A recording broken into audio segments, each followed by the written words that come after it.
ધારીમાંથી પસાર થતો રસ્તો હવે એના મૂળ આકારમાં રહ્યો નથી. અડધો ફૂટથી 1 ફૂટ જેટલા ખાડા.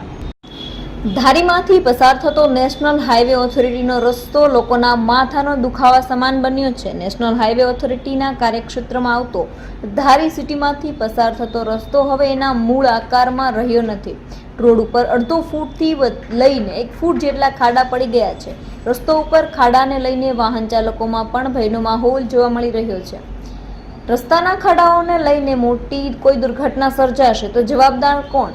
ધારી ગ્રામ્યજનોની એક જ માંગણી છે, આ નેશનલ હાઈવે ઓથોરિટીનો રસ્તો તાત્કાલિક રિપેર કરવામાં આવે.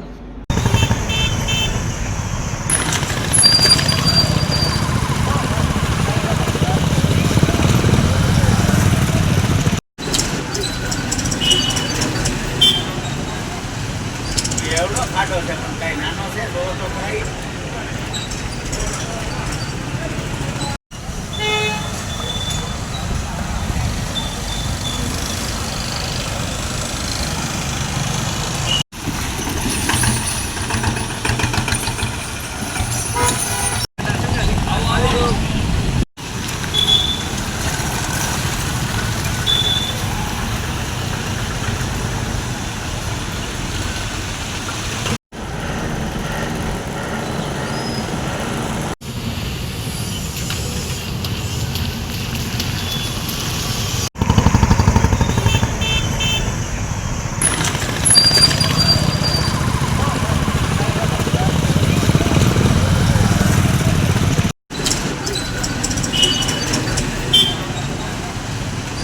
એવડો ખાડો છે પણ કઈ નાનો છે તો કઈ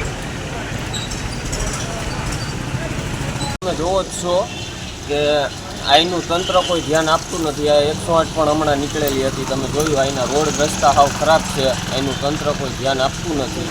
અમારી બસ માંગ એટલી જ છે કે અહીંના રોડ રસ્તા સારા કરાવો. કેટલા સમયથી છે આ લગભગ 2 વર્ષથી આવું ને આવું હાલ્યા જ રાખે છે. અહીંનું તંત્ર કોઈ ધ્યાન દેતું જ નથી. તો તમે શું કહેવા માંગો છો? બસ અમારી એક જ માંગ છે કે રોડ સારો કરાવો.